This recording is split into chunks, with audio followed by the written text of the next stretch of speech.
Čaute YouTubáci a vitajte u ďalšieho videa. Tentokrát po dlhom čase niečo budeme variť na tomto kanáli, aj keď mám vedľajší kanál s Majkým v kuchyni. No a ideme robiť recept. Minulý týždeň som dohral Mafiu do Mobina. Perfektná hra, hej. Ľúbi sa mi tam, sú tam nejaké vecičky, ktoré by som jej vytkol, ale to ako 9 z 10 pre mňa. No ale našiel som tam jeden recept v tej hre a teraz si ho ideme spraviť. Takže poďme na to. Dobre, mám tu vecičky, tu je ten recept, ja vám ho dám na obrazovku, ak nezabudnem. Poprípade ešte môžem do popisku videa ešte nejaké špinky. Dobre, potrebujeme vepšové maso nakrájať na malé kúsky, to spravím. Tu máme vepšové maso. Potrebujeme 2/3 cibule. Predpokladám, že táto jedna bude stačiť celá, hej. 2/3 z nej, to by som povedal, že málo. Červené víno. Mám červené víno, tak veľa síce nebudem asi potrebovať. To máme 4 veľké brambory, 4, hej. Ešte 2. Som myslel, že iba 2, takže 4. Dobre, máme 4 brambory, 2 mrkvy. Možno by som dal ešte jednu menšiu, hej. Dobre. Vývar z kostí, ten mám. Vývar z kostí mám, to som si už robil včera. Mám z kostí, ako tieto blbosti, keď to vychladne. Ja som to spravil až teraz zohrial, aby som to mohol predsediť. A máme vývar z kostí, hej. Keď sa mi to vyplo. Dobre, to máme, hej. Rozmarín máme tu. Vývar z kostí, 4 stroužky cesnaku. Ja dám 5, ale nikomu to nehovorte, prosím vás. Rajčiny mám.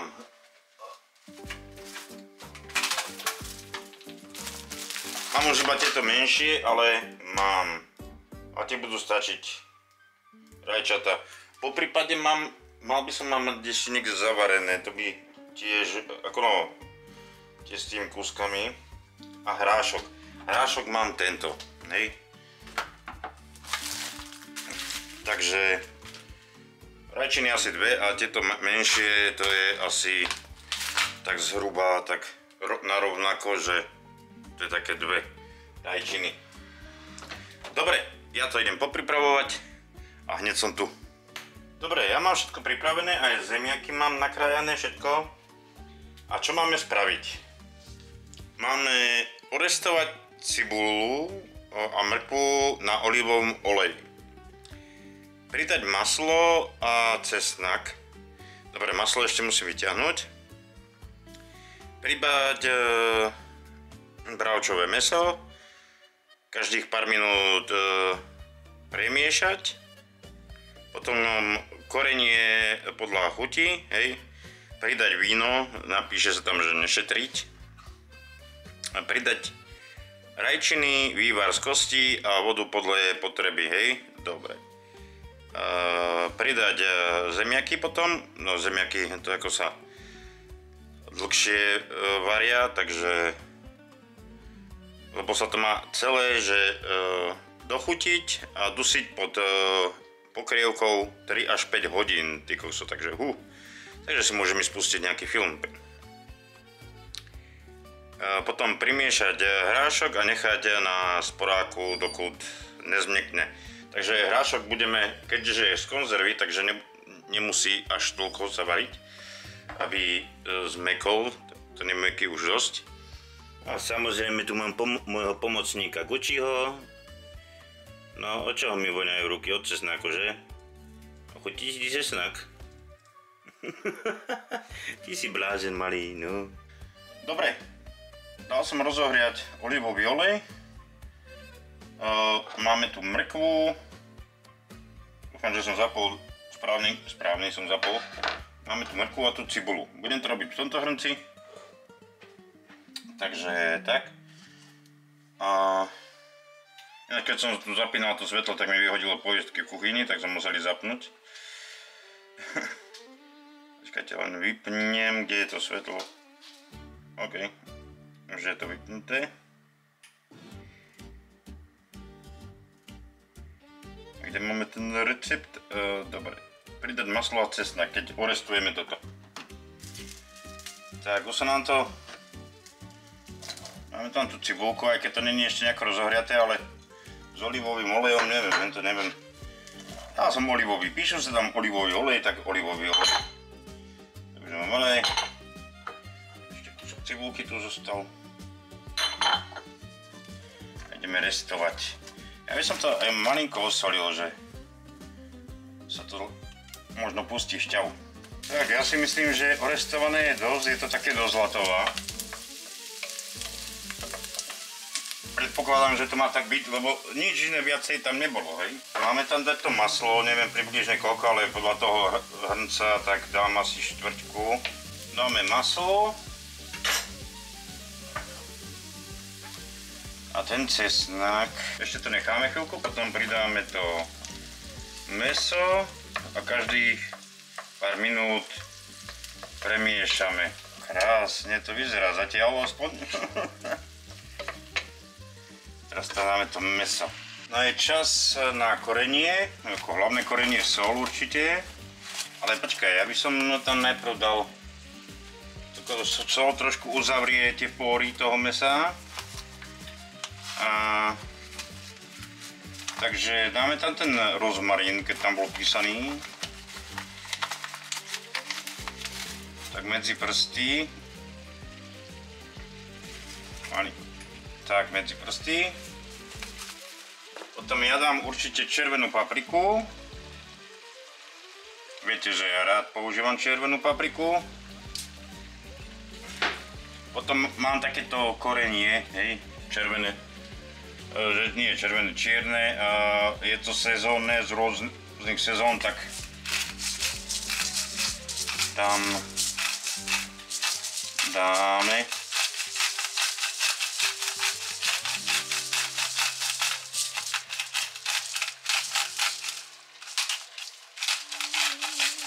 Tak. Ty kokso, jak to? To je iné aróma.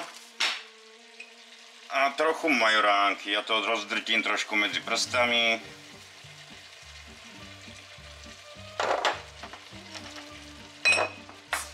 Premiešame.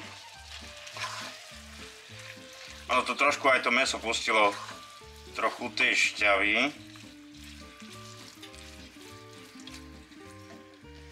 Teraz posolíme. A to môžeme ešte potom dokoreniť aj neskôr, keď sa to bude variť, že podľa chutí, hej. Aj prisolíme podľa chutí.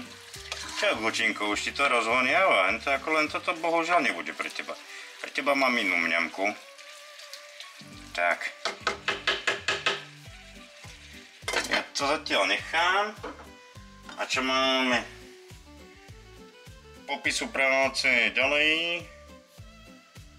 Potom pridáme víno, ale ešte to nechám, hej. Dobre, mäso samo pustilo šťavu, hej, nič som ne. Máme tam dať víno, ja som si, že ochutnám, aspoň kúpil som suché, hej. Suché víno, neviem, aké sa používa do varenia, alebo také niečo, na nejaké takéto. Také tak ma opravte, možno robím chybu, možno nie, ale kebyže viete, že aké víno sa používa na takéto, či suché, polosuché, sladké, polusladké, neviem. A ty čo? Ty čo, Indián? No, ja varím teraz. No, nie je špatné, no. Takže šup tam s tým. Nemáme šetriť. Ale chcem tam dať aj ten vývar z kostí, takže tak máme tam víno, vývar z kostí.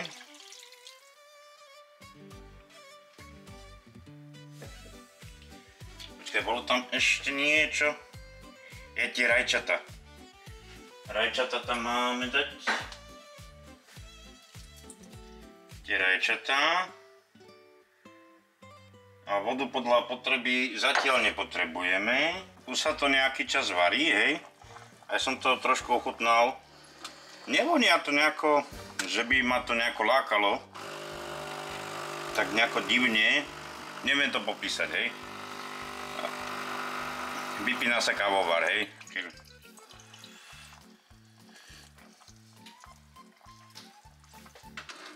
Chuť zaujímavá, ale ešte by som tam pridal papriky.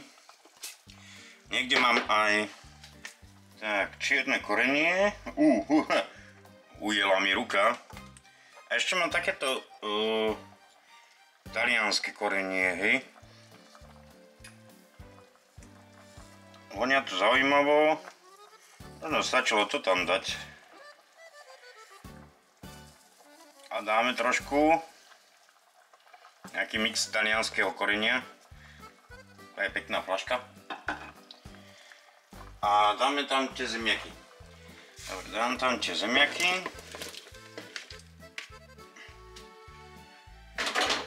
Ešte trošku prisolím, lebo aj tie zemiaky stiahnu tú slanosť.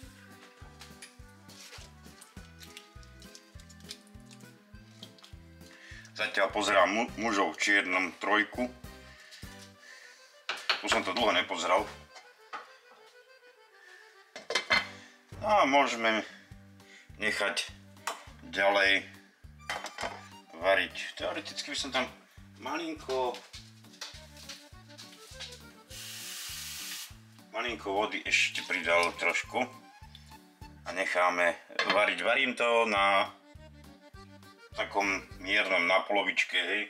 Mám elektrický šporák, tak na polovici. Dobre, budeme pokračovať. Pre vás to bude chvíľočka, pre mňa pár hodín. Dobre, už sa to varí 3,5 hodiny. Zemiaky aj mäso normálne sa, no mäso sa hlavne rozpadá. Dáme tam ten hrášok.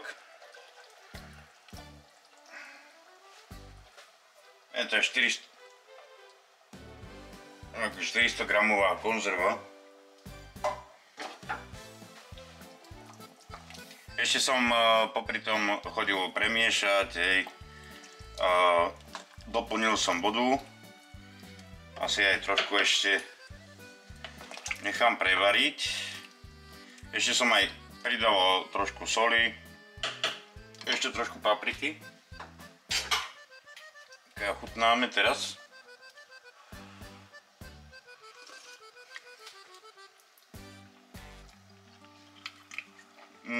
Ešte by to chcelo korenie.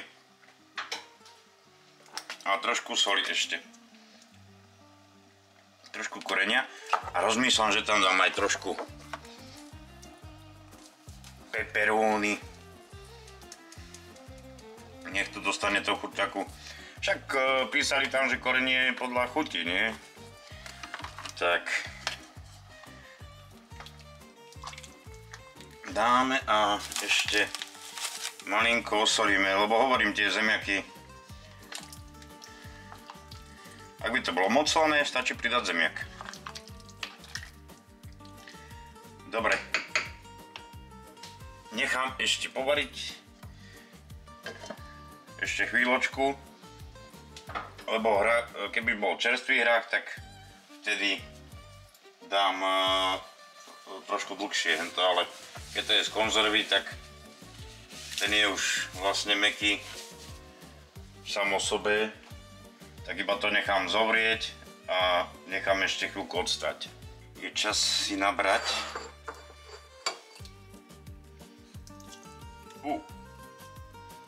Šprcelo. Ešte to je horúce.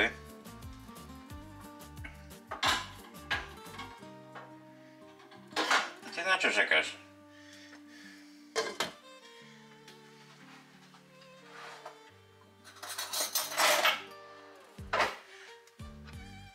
Tak.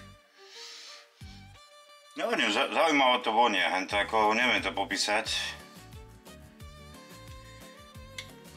Je to asi tým aj vínom. No ešte to je riadne horúce, by som povedal vriacej. Ale ako som ochutnal, ešte to trošku chcelo dosoliť a dosolím, hej. A idem dať malému indiánovi ešte jesť. Lebo boli sme sa vymenšiť a akurát pekné jedenie mu spraviť, sebe si nechám, trošku to ochladnúť treba, fakt. Ale nechutí to zle, ja hovorím, tá vôňa je taká iná, no. By som povedal, že nie som na takú zvyknutý. No a chutí to celkom dobre. Nehovorím, že perfektne, ale chutí to dobre. Neviem, či som správne víno použil, len to, že čo sa tam mal dať, či suché, alebo hovorím polusladké, alebo také nejaké. V tom sa nevyznám, hej. No a ak sa vám toto video páčilo, budem rád za like, za zdieľanie, poprípade komentár. A my sa vidíme pri ďalšom videu alebo streame. Dobre, majte sa krásne a vidíme sa. Čau, čau.